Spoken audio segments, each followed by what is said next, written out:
apologize. Oh, but we're a little late. We're a little late. But we're not actually late. It was a technical day. We were on time. Sitting here and talking. And we had a lot of really interesting and very enlightening things to say. Right. I forget all of them now. And they were pretty funny, most of them as well. They're lost to the universe now. That's right. So, Sean, maybe you'd like to tweet to people and tell them that we're actually up and live now, if that's possible. So very quick introduction again. Little experiment today. We wanted to try and combine a couple of different forms of social media. So we've got live stream video happening here with the assnchat.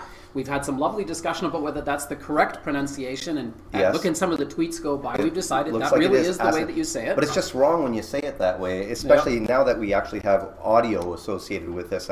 It scares me a little, to be perfectly honest. I'm just not sure what Terry's going to do with that, but we'll see. Anyway, we should introduce ourselves. Yeah, collectively, we're Associacom. We do private online social communities for associations. I'm Terry. I'm Murray. And we're Murray and Terry. Yes, Terry and Murray. Exactly. Question two, what we wanted to do today was we wanted to provide some commentary as well as just kind of repeating some of the stuff that was going by. So here we've got question two is up. How are you integrating, aggregating social media into your association's website? We were talking before about the huge range of kind of uptake that there is with social media in the association space. I said before that associations are a real long tail situation. There are a few really big associations, and there are a ton of very small associations. And I think, generally speaking, the smaller associations may be having a little bit more trouble dealing with social media because of the huge diverse set of activities that are possible. I mean, you've got Facebook, you've got Twitter, you've got new things like Pinterest. And so much of it depends on the association, but a lot of it, of course, depends on your membership as well. I mean, we saw a comment go by before, I apologize, I don't remember who it was, who said that, well, you know, we're still trying to get our members up on the web. We can't even do that. And, you know, it's very true. Some memberships are just not as technically savvy. They're not as technically hooked in, and so it becomes very difficult. And Sean says. And Kiki would like you guys to introduce yourselves again. Sorry about that. Let's do that. All right. I apologize. And we should say what we're doing here, not just introducing ourselves, but introducing what we're doing. Yeah. This is a big experiment. It may never be repeated again. We'll see how it goes, but we're trying to add another media to Twitter. Yeah. Twitter is very interesting, very effective. We've seen it here, but it's definitely single-dimensional. Yep. We're adding multi-dimensionality. Think of going to the theater and seeing in 3D. Well, this is a 2D assnchat discussion. Yes. And so we're here. We'll read out some of the Twitters as they go by, some of the tweets as they go by, and we'll give our own perspective, some of which may be very uninteresting to you, but I hope a little bit maybe of it is. And so anyway, you can introduce yourself. So as I say, collectively, we're Associacom, do private online communities for association. That's our interest in the kind of association social media space. I'm Terry, and I'm Murray. Yes, I'm Murray, and we're Terry and Murray. We're the Schmengi brothers. Okay, well, Sean's hands up. Sean's hands are up. Have 7 viewers right now. Excellent. Thank you very much. And sorry for the Schmengi brother reference. That's a Canadian thing. You probably, unless you watch SCTV and John Candy and all that, you won't get that. So anyway, sorry about that. So I think Facebook commenting is a huge win and will low barriers for engagement in the future. So I think that there is a real interesting set of choices associations will make about where to interact with their members. And we live right on the sort of the coal face of this because of the fact that we see there being some value in having private communities, so separate from Facebook. But on the other hand, Facebook is where your members are going to be. 75% of North Americans are on Facebook. So, you know, in a sense, if you're an association and you're looking for a starting point, probably that's it. I mean, usually the first piece of advice people have in social media is go where your audience is, you know, find them. And it depends exactly on what your goals are, right? If your goals are to go and find new members, if it's outreach, if it's to expose your brand, your association to people who are out there who might not know, to show them what you have to offer, really Facebook is, I mean, we talk about the difference between private social media and public social media. Well, private social media is not going to help you at all in terms of attracting new people. I shouldn't say at all. It's tough because it's not an outreach tool. What it is it's an engagement tool. But Facebook can be a very strong outreach tool, and that's very nice. And so a lot of the time, some of our customers, in fact, we see that they engage with they expose with Facebook. Back to assnchat again. Sorry about that. They expose to with Facebook, but then they bring in to their private social network in order to continue engagement, to have some control and some. So I'm going to do Q3 before it disappears. Oh, good. Yes, please do. Kiki just popped out question 3. So, what have been the challenges to organizing staff around social media tasks, and how are you overcoming them? I've mentioned before, I mean, probably people who know me from Association Chat know that my significant involvement in the association world was with the ACM, the Association for Computing Machinery. And it's interesting because, I mean, they're a huge organization, 100,000 members, but really have only just started to dabble on the social media side of things. And that's a huge association. That's a big association. Yeah, and of course, what we see with a lot of associations is they don't feel they have the bandwidth really to do this. Right.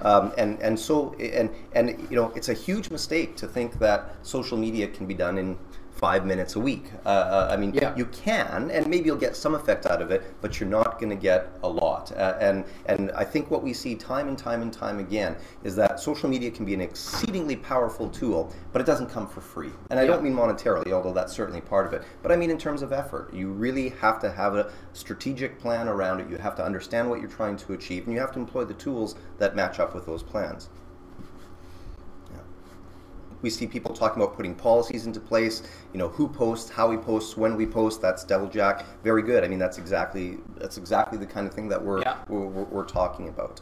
And John Chen there, honestly, I haven't seen a social media website integration that's totally blown me away. That's actually an issue that we're dealing with in our own software, is looking at how to best pull together all of the different social media channels. I love what Craig has said here. Craig Sorrell says that there are people above my pay grade that don't believe in social media and therefore don't supply me with content. Interesting. Right. I mean, you have a subset of a problem, which is a very large problem that we see a lot of the time. Forget content, you know, even to allow somebody in the association to go ahead and engage in social media, to develop a plan, when it could be that the head of the association just doesn't believe, hasn't seen it, doesn't understand it. That's a very common problem. Our biggest our biggest problem, that is, S.J. Reeves, is educating staff on social media. We're having a department-wide workshop on Twitter next week. Outstanding idea. I mean, that's the kind of thing that's really going to help. And in that case, that's the kind of thing that you want to make sure that the head of your association is part of, if at all possible. And maybe S.J. Reeves, you are the head of your association, I don't know. But for other people, it really makes sense. Because if you can get some believers into a room and you can really present actual value, I think that the non-believers will feed off that very, very nicely. Yeah. And I mean, it's interesting. It's something that we have found ourselves doing just to help our customers make forward progress, is helping them define how they're going to use tools like Facebook and Twitter and things like that, because they really are part of a kind of a single set of tools that you're going to reach out with. So even though our interest is on the private online community side of things, we often find ourselves lending a hand with respect to introducing people to Twitter and how they should use it and that kind of stuff. Cecilia says something interesting here. I don't agree that poorly is better than nothing. Do it well or don't do it. You know, that's a tough one. Because honestly, on the one hand, I absolutely agree, because doing it poorly will yield marginal at best results, and that has a way of killing initiatives. And so that's very important, because it's sensitive. Those initiatives are often very sensitive within an association because there are non-believers. Having said that, doing it poorly will yield some results. And so I think it depends on your definition of poorly too, because I mean, again, there's a huge wide set of activities you'd be engaged in. Is it doing it poorly to only look at one of them? So I mean, at a bare minimum, you could have somebody who's out there looking for mentions of your association on Facebook and Twitter and just getting that feedback. Now, if that's all you're doing, are you doing it poorly? Right. Not necessarily. You're not addressing all of the possible activities, but you're focusing on a small task that maybe you can undertake. There's question 4. What social media app, tool, platform is appealing to you right now? What do you wish you could play with more? This is really cool, because social media just seems to constantly have new tools coming up. Again, so I just got joined up with Pinterest last night. And I'm trying to wrap my head around, well, what would I use this for personally? Yeah. What would we use it for here at work? And there's so much discussion, of course, around Google right now and circles Google and whatnot. Plus And there's a lot of great tweets going by about it. I think Google just walked away from their core business. Somebody else, it's gone off the screen. I apologize. G+, it's going to go the way of ORCUT and whatnot. Well, Google is Google, so I wouldn't kind of completely cut it out right now. But you're right. I mean, I think it'll be very interesting to see what kind of impact they can make. And I suspect it's going to be the kind of thing that it's not one or the other. I mean, just like LinkedIn and Facebook really attract very different kind of niches and use cases and whatnot. It could be that Google Circles is going to go the same way, and we'll see, right? So, I mean, it is interesting that they are continuing to acquire members at a really fast giant pace clip. right I mean, I think they're going to go, if they haven't, they're going to go past 100 million relatively shortly. Which is huge. Huge for something that just I saw an article that compared their early growth rate compared to Facebook, and of course, I mean, they're way above it, right? I mean, sure, because Facebook was building an industry at the time. It's not a fair comparison, but I mean, it is interesting that they are really and I mean, Google Plus is everywhere now, right? They've pushed it over onto the search side of stuff. They're pushing it in front of your face all the time. So right. By the way, Sheila, absolutely. This is back to question 3, but you must teach. We had a little skepticism about Twitter chat till I demoed how it worked and who participated. Lightbulb, and this is exactly what I was talking about before. So get the believers into a room. Make sure the non-believers are there too, especially if they're higher up in your association. It's very important for them to see that, and we've seen that a lot. Yeah. Pinterest. Path. Oh, Path is fascinating. Path, people use it on mobile phones. What is fascinating about a Path is that you're limited to 150 connections. That's what I regard as its big difference from Facebook. You can only have 150. That's it. Isn't that interesting? So they're important to you versus everybody in the world. Exactly. Yeah. So I mean, I'm fascinating to see whether Path succeeds. I read an article last night that said that that their growth had dropped off for a while, and then they just did a big new UX release, lots of change to their interface, and it started to pick up again. So right. Kiki says she loves Path. Keep being close. Kiki loves Path. Excellent. Very interesting. I haven't started using it myself, actually, so it's another one of those ones. And who does Path? I don't know much about Path. Path is Path. Path is Path. Path is Path, as far as I know. Very interesting. Very interesting. Anyway, I love this section on teaching that's going on here, because we've had to do and we've wanted to do a lot of education. I mean, for our customers, we've often gone to their conferences and presented and whatnot, and it really is it is amazing. Somebody before, and it's off the screen, said light bulb, when you actually get the message out there, and it really is that way. If you get some people into a room and you can explain where it is that you're going with this, how what you're doing is aligning with the core goals of the association, and how it will actually yield results, you do get buy-in. And if you don't get buy-in, you have a problem, because no buy-in, no effort expended, very little likelihood of success. Look, there's some other Vancouver folks, the CSA EBC. Oh, hello, Vancouver. Yeah. By the way, we didn't say where we're from. We're in Vancouver. Yeah. Now we have. They're Hootsuite users, which is what I normally use as well. That's my normal main tool. And I suspect everybody here knows Hootsuite, but just on the chance that you don't, Hootsuite, absolutely. I mean, I love using Hootsuite. And I have this vague sort of notion that Hootsuite is from Vancouver. Oh, is that right? Yeah, but I might be. I don't know. Smoking. Anyway, check out Hootsuite if you haven't yet. It's lovely. It's it just basically organizes your. Oh, Craig Sorrell. I've been trying to figure out how my association can use Pinterest. Yes, I'd like to know about that too. I'm trying to figure out how we can use it, Associacom as a business, but I've been trying to figure out how associations could use it as well. So. I mean, and I would be curious for anybody. I know that Kiki has been a big Pinterest user, so I wonder whether she has some thoughts on what Pinterest, how Pinterest would be useful for an association. I mean, as I say, as if you think of it as a generic social bookmarking tool with a very visual focus, then it has that interesting possibility again of the kind of content curation mechanism, just with a visual focus. There's Q5. What kind of SM, social media education training, are you providing, or do you wish you could provide for your staff, in-house or outsource?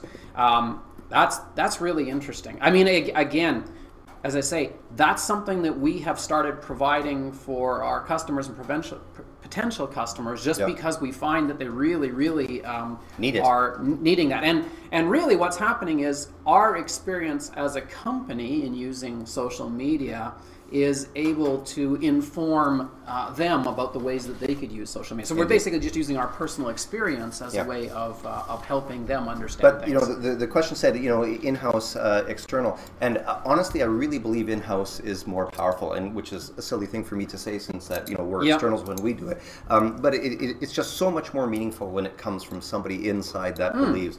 I think we've seen that time and time again with our. I would say if you have somebody in house who's got the knowledge, it's great. I mean, I regard our role in that as introductory. We're there to get them going, to get the ball rolling, to help them find people inside the organization who can then take that torch and carry it. Basically. Indeed. Yes. Yeah. Tumblr and Instagram. Interesting. Okay. Tumblr is interesting too. I mean, I guess I was participating in the community manager chat last week, and there was a lot of people talking about Tumblr. And I went and had a look again. It seems more visually focused. When I look at it, there's a lot more visuals to it. It's kind of a blogging platform. Well, my take on it is a blogging platform with more of a visual focus on side of it. There's some brand presences there. Coke has a big brand presence on it, which is really kind of just nice looking and that kind of stuff. Indeed. But I'm not sure. Pyword says something interesting. We don't really have training, but we want to put together a wiki. Very interesting. You know, and I think that's very useful, especially post-training, frankly, to have somewhere that people can go to after for answers, for resources. However, I think that if you use that as your primary educational tool for people inside your association, it may not be all that successful. You have to get the desire for people to actually spend the time, and I think there's nothing like a face-to-face, you know, training session, or however you want to do it. Totally agree. I mean, I think I love wikis. I think they are astonishingly great, particularly if you go to the trouble of making sure that everybody in the organization is not only empowered but encouraged to keep the information up to date. Because then you're guaranteed that you've got basically the most recent snapshot of the intellectual knowledge of the company there. But you're right. It's a reference for it's where you go when you want to find something out. You need that personal touch to really get things started. Indeed.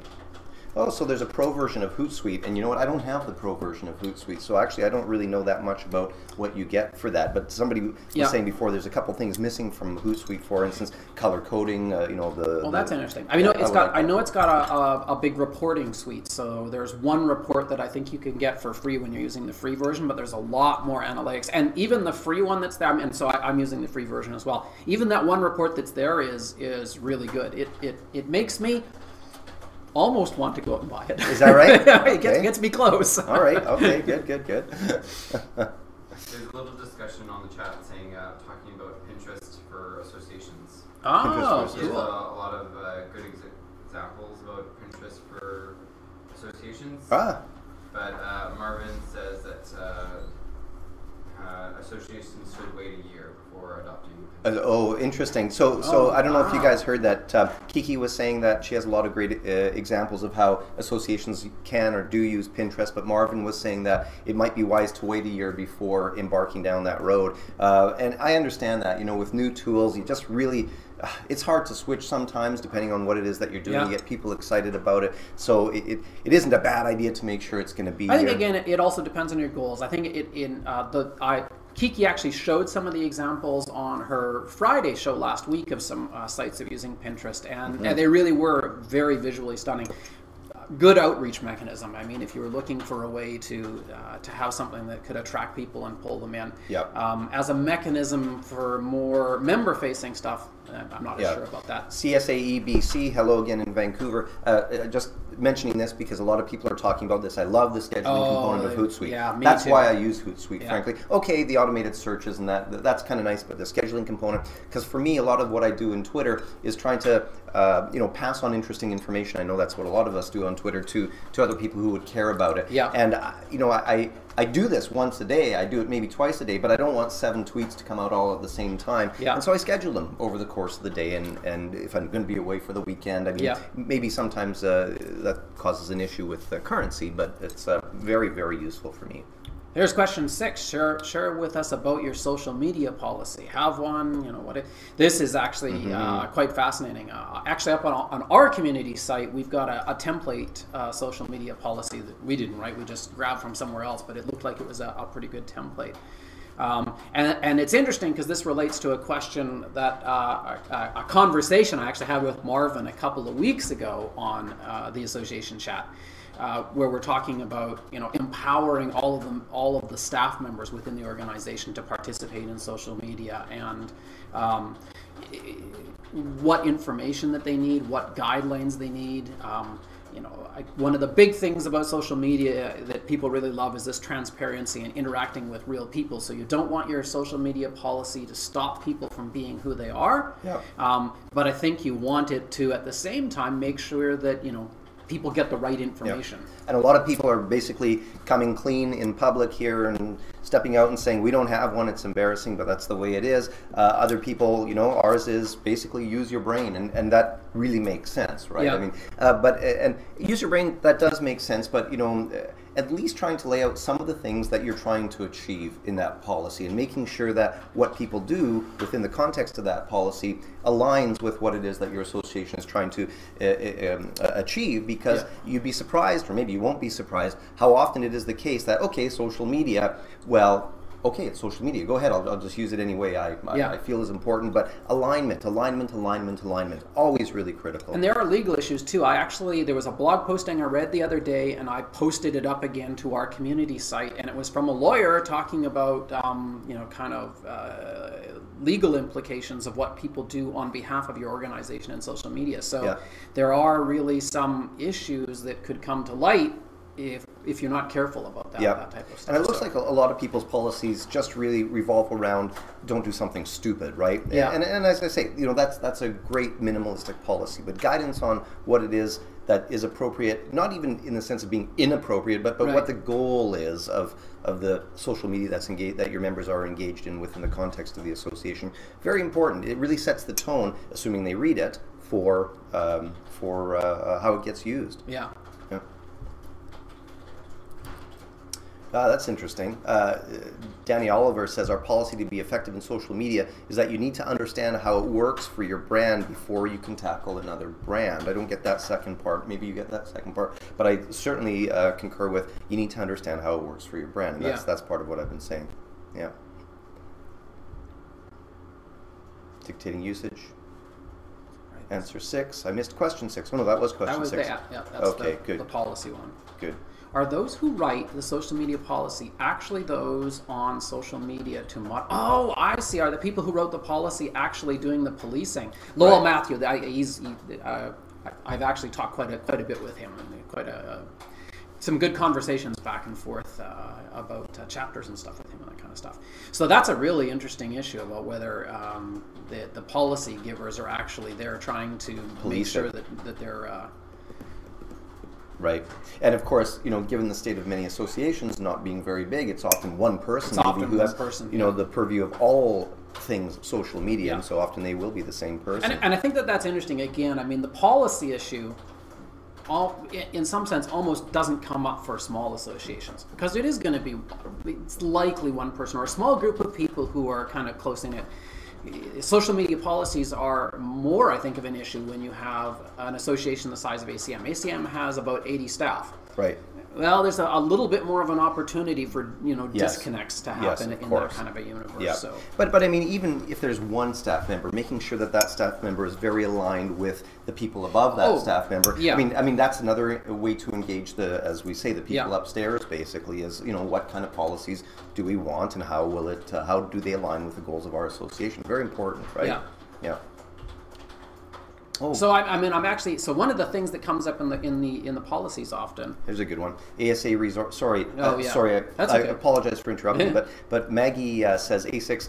We have guidelines for staff in ASAE Resource Center. Very nice, and I suspect that'll be a phenomenal starting place for a lot of people. I mean, the ASAE does have a huge collection of stuff useful to associations. So yes, right. I'm interested in the notion of personal versus association level accounts for stuff. I mean, so that's one of the first things I think in social media huge. policy is like, yes. Are your staff using their personal accounts for doing this, or are you setting up separate accounts for them to use? Yeah. Separate accounts, obviously. You know, There's it's so interesting. many good reasons I've for that. seen people not do that. Oh, I see it. I see it that way all the time. But Yeah. and it works just beautifully until you decide to part ways, or until you have, until it's a new member that comes and multitasking. You don't know if I love fireworks. Yeah, well, it's you media certainly couldn't overload. handle this video. No. And you know what? It's sorry. Anyway, fireworks. Hey, we're with you. Multitasking it is, and anyway, very good though. Yeah. Go back and listen afterwards. The "don't be a jerk" hashtag. Yeah, the "don't be a jerk" hashtag. Policy 1.5, lawyers can take a while. Yeah, that's absolutely true. Yeah. You know what, though? Again, unless you're a huge association, do you really need to engage lawyers? It's probably... Yes, Sean says. Kiki asks, do you have any questions that you want to include in the assnchat? Oh, do we have any questions that we would like included in the assnchat? I mean, I guess I'm interested always in just the penetration of this stuff. I mean, I think she probably talked about before, how many people are using Facebook, how many, and we're all obviously interested in how many people have private online communities, and what connections they see between them. So yeah, I'm particularly interested in, and we've been kind of leading here throughout most of this discussion, is the difference in use between private and public. I'm interested in associations that actually have both, yes. and how they use the two, and how they interact together. Are they completely separate initiatives, or do you see them feeding off one another, either temporally in the sense that you're moving from one to another, or just in the sense of one bolsters the other? I think that would be very interesting. Yeah. Look, and she says she'll ask the question. Somebody likes our. Where? I like So She Comes weekly live stream. Oh, thank you, Laura. We love you. We love you, Laura. We like you too. Yeah. Staff. Potluck. I didn't know there was a potluck happening. Yes, they've been trying to get together one for a while. I assume that this must be happening back in the DC area. Yeah, probably not here, I guess. The center of the association universe is clearly Washington, DC. We'll send our virtual food.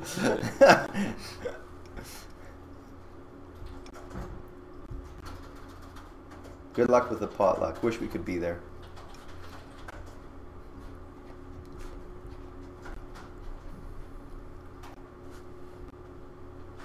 See you, Cecilia. They can have satellite potlucks for you. Oh, thank you guys. Satellite potlucks. I like that. Regional potlucks. Regional, yeah. It's interesting. It actually hasn't come up today, but I mean, people haven't talked about using social media for customer support, which in the business world seems to be a really significant fraction of what people are doing with social media. So when you talk with business people about social media, one of the first things that always comes up is about, well, how do we use this as a support mechanism? In fact, I've seen some people go so far as to say like that's the primary use of social media. And translating it to associations, basically, you're saying member support. Is that what you're saying? Yeah, exactly. I mean, it's interesting. I mean, so I guess I'm wondering. I mean, how many associations are using, thinking of using social media as a mechanism for member support? Again, I know at the ACM. As far as I can tell, it doesn't exist at all. It doesn't exist, yeah. Well, how many, I mean, I'd be interested in, Kiki asked before about questions. I mean, how many people here that are on the assnchat roundup feel as though that would be a useful use of social media? Do you see a need for that kind of support? And Sean says. Laura asked a question. How do you feel about using personal Twitter accounts for work/events? I like using mine, but there is a lot of disagreement at my association.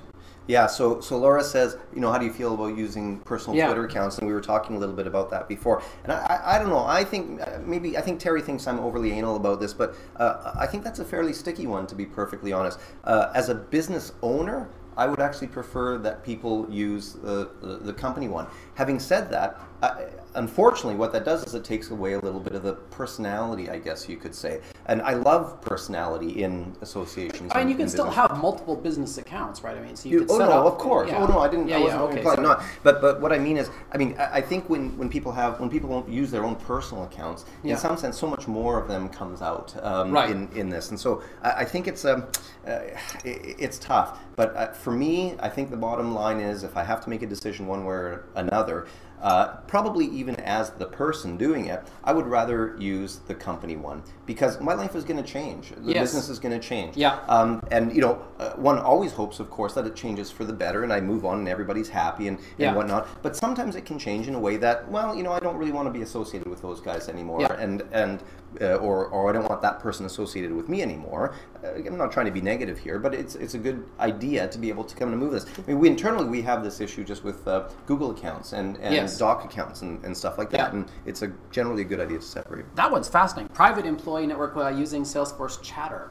Oh, this comes up a little bit sometimes. And Yammer too. I mean, I think Yammer has a fascinating business model, basically of constructing a private social network based purely on your email domain. Right. Yes. Yeah. So that's another kind of interesting one. Yeah. But anyway, we were thinking about using that a little bit internally here. In fact, Chatter, and it never really took off. I didn't find it particularly. We didn't look at it very much. I didn't find what it did particularly useful. The event stream that was coming out of it wasn't really. But again, we're a small company, so Oh, look at this. Piewords. I have a public-private split. Facebook is my private. LinkedIn and Twitter public.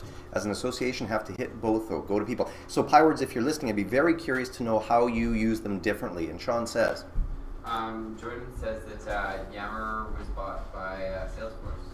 Jordan says Yammer was bought by Salesforce. Yeah, and Yammer is used to hear it work with Play. Interesting. Very interesting. That's intriguing, because Yammer and Chatter, it's interesting, I would have thought had some overlap. So, fascinating. He's actually asking, or Marvin said that. Marvin said that. Okay. Anyway, lots of conversation going right now about personal accounts versus the professional accounts, keeping them separate. We have both. Very interesting. It's all over the board, it looks like. Back to basics, talking about social media. There we go. On the account front, again, I think that. I agree with you. I keep separate accounts even just because the information that I tend to put out differs dramatically on them. And it may be partially because I have this kind of Dr. Jekyll and Hyde life where, I do social media stuff, I do marketing, I do sales, but I'm also a software developer, and I care deeply about topics that, many other people in the association world couldn't. I won't say that. That's wouldn't care about very much. No, that's right. Ashley says my organization is both public and private, but private flopped. So Ashley, we're really interested in this. I mean, why do you think that the private flopped? I'd be happy to actually talk to you a little bit more over email or something about that, because that's obviously an experience that we face, and we're starting to accumulate ideas about what causes that to happen. Because it does happen sometimes. And Sheila says, there is no private. If it touches the interweb, as David Letterman says, including email, give it up. Be who you are all the time. And, and this says something very interesting. Of course, once it leaves your keyboard, it's not truly private. Right. But private means something to us a little bit differently. Here it means a little bit of control. It means a little bit of organization that you can exert over this. I think it means who the assumed audience is. It doesn't mean private in the sense of you're guaranteed this is not going to get out. What it means is the people that you're talking to, you're making an assumption about who they are, what they know, and it changes the nature of conversations that you have based on those assumptions. Indeed, and I mean, as CSAEBC says, private is a term to make us feel safe, and indeed it is. It's almost unfortunate that it's called private social media. You're right. It's a bad word because that's not what we think of when we say private online communities. We're not talking about safety. We're talking about the characteristics of the interactions that happen there. Indeed, and it's very different. Sean says, "Say hi, Ashley." Say hi, Ashley. Hi, Ashley. Sorry, hi, Ashley. I guess Ashley's watching. Hi, Ashley. Oh, look there. I'm not sure how to say Tessia. Tessia? Tessia sounds good. Very good. Hi, Tesha. Hi, Tesha. Well, listen to this. So Danny says, my personal network started off, I think, as personal private, but with social media importance growing, they are undergoing a healthy transition. That's interesting. Okay. My networks are public, however, blah, blah, blah. Yeah. Yeah. Right, and Devil Jack says, of course, it isn't private. And people who follow your professional account find your personal one anyway. That's true too. Yeah, yeah. I mean, again, I'm not. I think of it in terms of my personal use of stuff. As I say, I think of it. It's a service to the audience. Indeed. There are certain accounts that I am going to say things about Microsoft MVC and inversion of control, and yeah. Frankly, I can't imagine that a single person out there on assnchat cares anything about that at all. So it's just noise to them, basically. So for me, it's not really a separation between private, but it's a separation between aspects of my personality that are quite significantly different. Yeah. And as I say, I mean, I think that when you go back to the business usage, business versus private accounts, it's the same thing. You're not trying to hide somebody's personality. Again, you don't want to set up a single account and have multiple people funnel into it, because that loses the personality. But there may be aspects of what they're interested in or what they do that, in a sense, clash or just don't mix well with what's happening in the business environment. Indeed, yeah. I guess Kiki feels like we're sitting there with her. I guess we could poke her or tickle her or something. Hi, Kiki. But anyway, it doesn't really looks like everybody's more or less agreeing that private isn't private, and private is a bad word. It's a bad word. But we're using it to say something, and it would be very, I mean, it isn't the case that they're all the same. That's not the case. And it's absolutely not the case, right? And it'd be better if there was a better word that we could use that it was instantly recognizable. I was actually on the social media webinar today, which was talking about communities, public versus private versus hybrid, and what their relative roles were. So interestingly, and that was primarily business focused. But interesting. Oh, we got Tesha's name right. Sorry. Yeah, that's right. I saw that. Yay Tesha. For us. Hey, Tesha. Sorry, go on, Terry. But they were saying that there really are a significant fraction of those communities are private, but they actually tend not to use the word private. So they were using words like exclusive or restricted or something like that. And it does mean different things to different people, actually, and that's a big issue. And I agree. I mean, it's like when we were talking last week or the week before about gamification. It's like nobody likes the word gamification, or nobody seems to like it. But we use it because it just seems to be out there, and it seems to have attracted all of these connotations that people pull along with. And eventually we get basically a social agreement as to what this means, even though at the beginning it means so many different things to it. And as I say, private social network has this problem. It's clearly related to the word privacy. There are some overlaps in the concept, but it's not really about guaranteeing privacy. It's about creating a particular type of environment. Indeed. Trevor, interesting, says we use wikis for serious collaboration, and I don't know if Trevor's listening, but I'd be curious if Trevor means really internal to the employees of the association or internal to the members of the association. I think that Trevor might be a mobile developer. Actually, I have this vague recollection that they develop mobile apps. So I think when they say deliver projects and stuff like that, it may be. Yeah, and that matches my experience as well. As a developer, I find wikis to be an incredibly useful way of collaborating in a development environment. Shed, well said. He says hi to your response to poking her. Sorry, I hope it wasn't inappropriate in any way. I try not to be. I fail sometimes. So you wanted to say about Shed saying something? Yeah. Just I just think this needs to be said over and over and over again, and I'm glad Shed said it. Biggest should be understanding why to use social media in the first place. Yes. Most haven't articulated a goal, and we see people go through phases with social media, the first phase is, oh, I hear so much about it, let's do it. Yes. Do it. Do it. Do what? Yes, exactly. Words, do it. Yeah. Sean says? Jordan says that Trevor is a new media marketing dude focusing on cool ways to use mobile in meetings and travel. Okay, so I was close there with Trevor. I got the mobile part of it right. Yeah. So. Oh, Ashley, our biggest challenge is getting members engaged, period. They see our channels as one way even when input is requested. Yep. Oh, let's talk a little bit about that. Or is it okay if we talk about that, Kiki? It wasn't exactly the question. Well, it was. I guess it was kind of 8 and 9 together, so we can talk about it briefly. That's you know, if we could paint one slogan on the wall within our offices, it would be how to get people engaged. Because it's absolutely the case that people see these things as once they take off, whatever the social media strategy is, people see them as arguably the most important thing they have going on for their members. But until that point, it's very difficult to get going, and so you don't see the reward at first, and so it's very hard. You know, it's the chicken and egg thing. Well, it's not interesting until it's useful, and it's not useful till it's interesting, basically.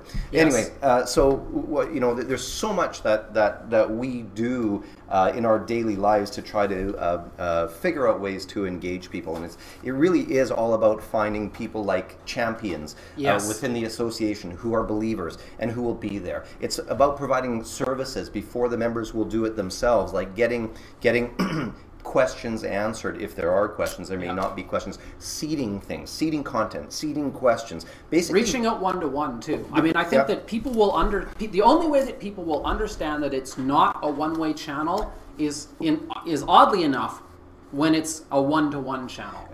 Eventually they'll grow out of that. Eventually they'll begin to understand that it's not a one-way channel. But the way to convince them of that at an emotional level is to interact with them one-on-one. And I don't want to keep going on this. I want to say one more thing about it. I remember a book written by a professor of mine who was a mentor of mine, who was a software engineering guy, and I don't remember the title exactly, but it was something like, you know, good software engineering methodologies and why you should fake it, or something like that. And basically, I think it's right. Basically, you have to fake a vibrant social community in some ways before you actually have one, because it creates one. It creates. Right. Brilliant. Sean says. Actually, it says that they call their champions evangelists. Evangelists. Absolutely. That's a good, evangelist, champion, ambassador, ambassador, exciting person, anything will agree. Yeah. Brand awareness, good. Mobile is tricky for associations.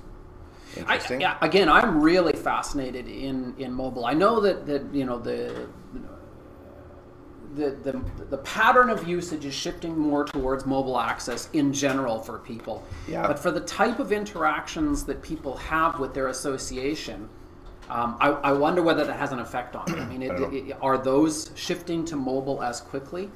I mean, I know most of the time that I interact with ACM stuff, it's not when I'm on the go or whatever. It's when I am sitting at home and I do it via desktop. Now that might be because I'm a dinosaur.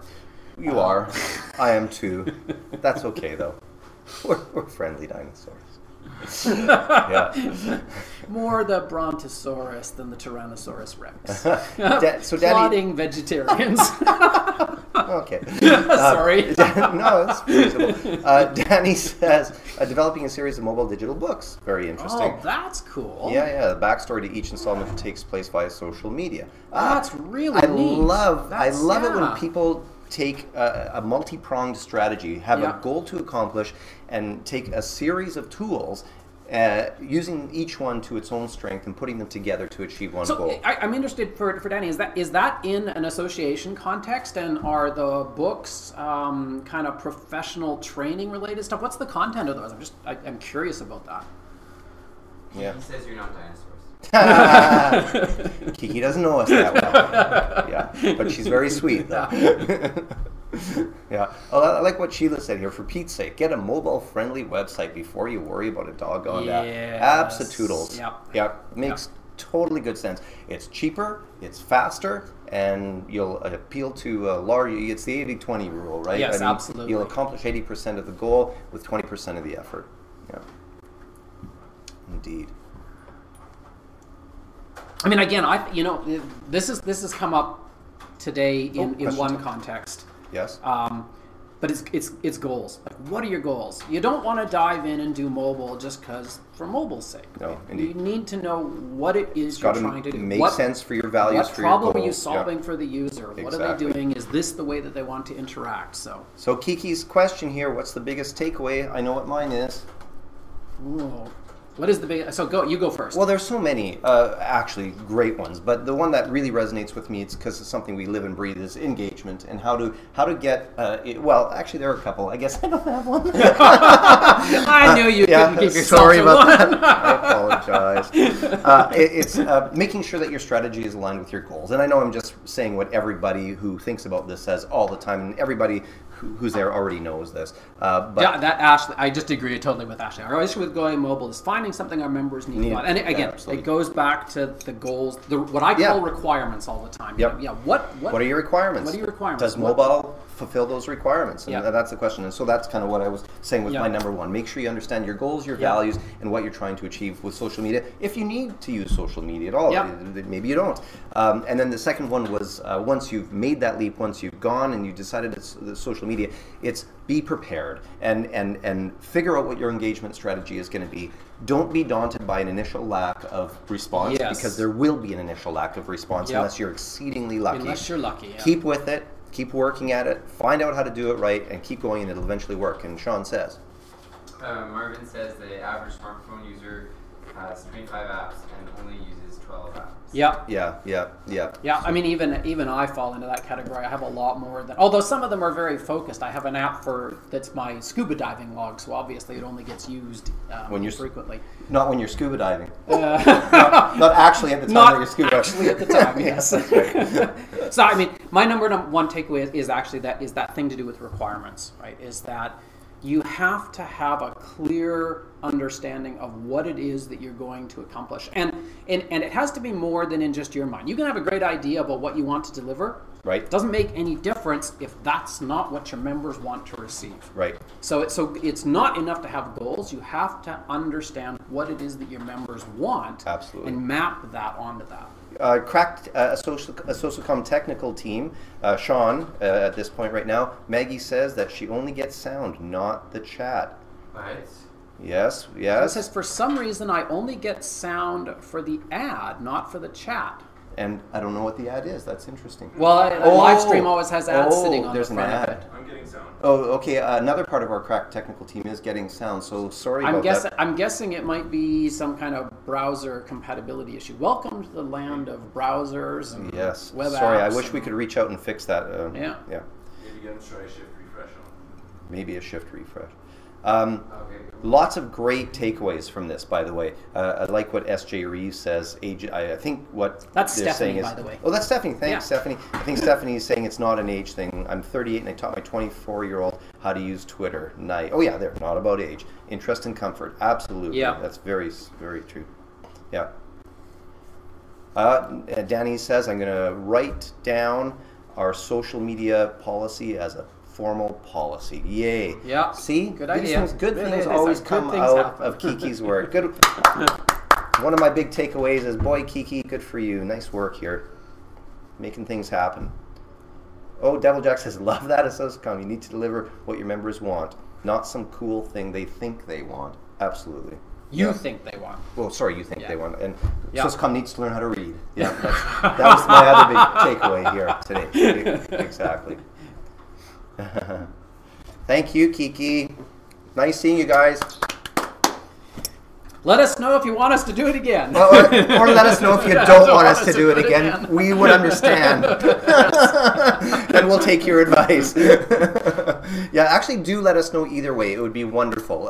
Twitter us, email us, whatever, because this is a big experiment. And you know, it's all part of what everybody... I mean, look, does this make sense?